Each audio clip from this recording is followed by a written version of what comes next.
먼저 오촌 조카는 조국 장관을 향해서 우리 형이라고 불렀다라는 진술도 나왔는데요. 그 우리 형이 내정된 직후 권력을 운운하면서 오촌 조카가 투자를 유치했던 정황도 오늘 들어와 있습니다. 함께 보시죠. 우리 형 내정 직후 권력 운운 투자 유도. 오촌 조카가 사실 조국 장관을 우리 형이라고 부를 만큼 나이 차이도 꽤 있고 손수도 오촌이잖아요. 왜 형이라고 불렀을지 이해가 안 돼요. 우리 형. 조국 장관 오촌 조카 조 씨가 조 민정수석 임명 직후 투자금 유치를 시도합니다.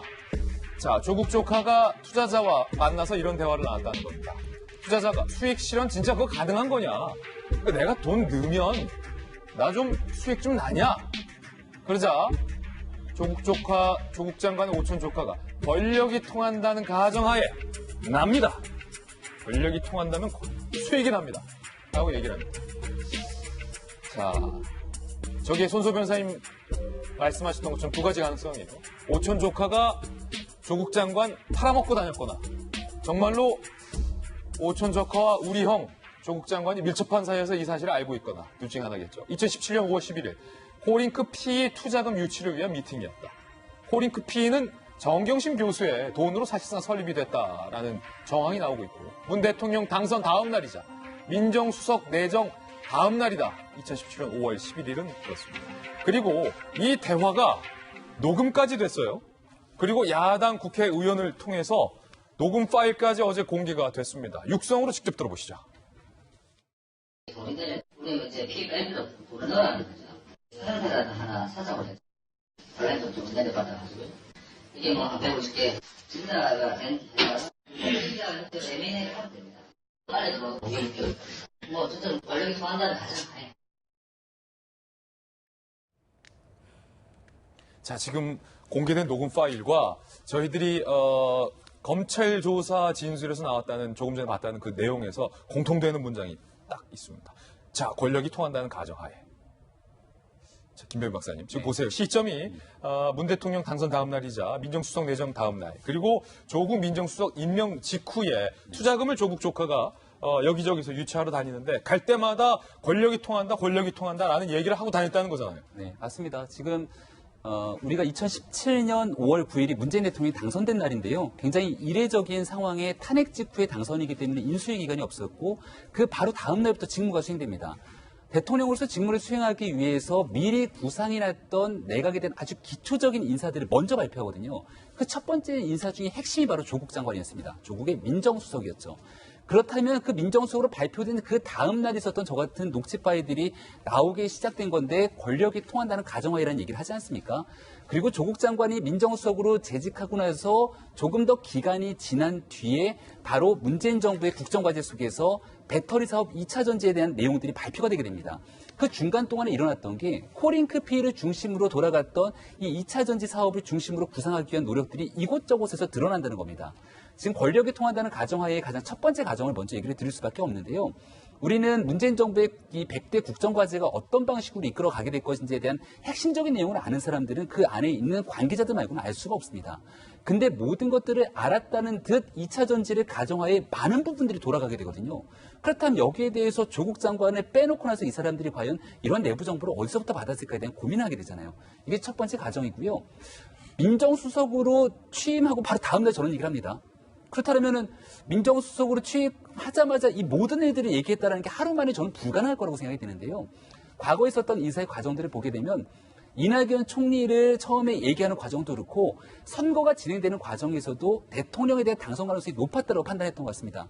제가 그 당시의 기억을 되짚어보면 임종석 비서실장을 중심으로 선거는 진행되고 있는데 다음번에 대한 그림을 어떻게 그릴지에 대한 인사까지도 밤에 호텔에 모여서 문재인 당시 후보와 이야기를 나눴다는 얘기들이 기사로 쏟아진 바가 있습니다.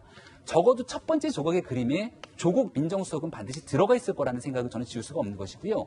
그렇다면 이 선거가 돌아가고 있는 과정 속에서 당선이 될 것이 거의 확실시 되고 있는데 당선이 되면 조국 민정수석으로 취임하게 될 것이고 조국 민정수석 취임 이후에 일어나게 되는 일들에 대한 그림들을 혹시 오촌 조카가 미리 그린 것은 아닌가라고 추정해 볼 수 있는 대목이 아닐까 싶습니다. 왜냐하면 이러한 과정들이 맞아떨어지게 다 그 시기에 맞춰서 코링크 PE를 중심으로 한 2차 전지 사업이 돌아가고 있었거든요. 예. 그리고 정경심 교수가 이러한 코링크 PE 유상증자에 돈을 넣었던 시기도 2017년 3월 달 바로 선거를 두 달 앞둔 시점이었기 때문에 이런 내용을 바탕으로 김경률 위원장이 했던 얘기도 권력형 범죄자라고 단언한 게 아닙니다. 권력형 범죄로 비화될 수 있는 가능성이 높기 때문에 이 부분을 면밀히 봐야 되고 최소한 언론에서 보도하거나 나온 것들에 대한 문제 제기를 해야 된다는 게 이 같은 맥락선상에 있다라는 말씀드립니다. 자, 그럼 이게 권력이 통했는지 안 통했는지가 관건일 것 같아요. 수사의 관건일 것 같은데, 손소 변호사님. 지금 오촌 조카는 투자금을 유치할 때 조국 장관, 조국 민정수석 임명 전후로 해서 야, 권력이 통한다라는 얘기를 계속 하거든요. 그리고 실제로 임명된 민정수석 부인의 돈까지 코링크에 흘러들어가서 그 코링크가 투자한 회사들이 어떻게 됐는지를 봤더니 WFM, 영어 교재 사업하다가 어느 날 갑자기 배터리 사업 진출해서 소위 대박이 났고, 코링크가 투자한 또 다른 회사도 자회사까지 차렸는데 정부 주요 과제로 선정돼서 또 거기도 대박이 났단 말이에요. 이걸 보면 권력이 통했다. 통한 거 아닙니까? 권력이 통했거나 통했거나. 또는 권력이 통할 것이라고 믿는 사람들끼리의 신뢰에 의해서 사업이 성공하는 경우도 많습니다. 사업이 잘 됐거나. 네. 그리고 실제로 오촌 조카가 이제 형이라고 불렀던 그런 우리요. 조국 장관과 어느 정도 관계인지도 사실 저는 잘 모르겠어요. 개인적으로. 그러니까, 모르는데 궁금해. 우선 만약 가정입니다. 만약 조국 장관이 당시에 이 펀드를 만들어서 운영하고 돈을 불리는 작업을 실질적으로 진두지휘했거나 또는 그 작업에 실제로 개입을 했거나 또는 적어도 잘 알면서 방치했다면 이 부분은 굉장히 심각한 문제이고요.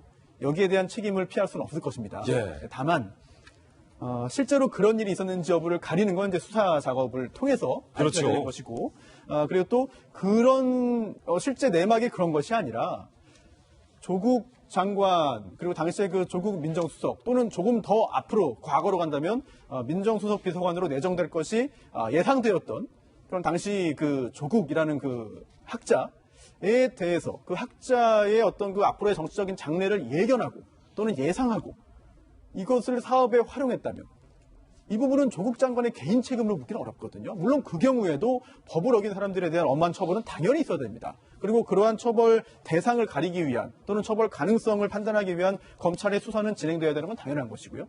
다만 그걸 과연 권력형 비리라고 지금 시점에서 말을 하는 것이 가능하겠느냐. 이런 부분은 정치적으로는 굉장히 활용도가 높고 또 국민들의 귀에 쏙쏙 박히기도 하거든요. 또 실제로 그렇게 밝혀질 가능성도 누가 알겠습니까? 가능성이 있는 것이죠. 다만 단정하는 것은 상당히 위험할 수 있다라는 생각이 듭니다. 예.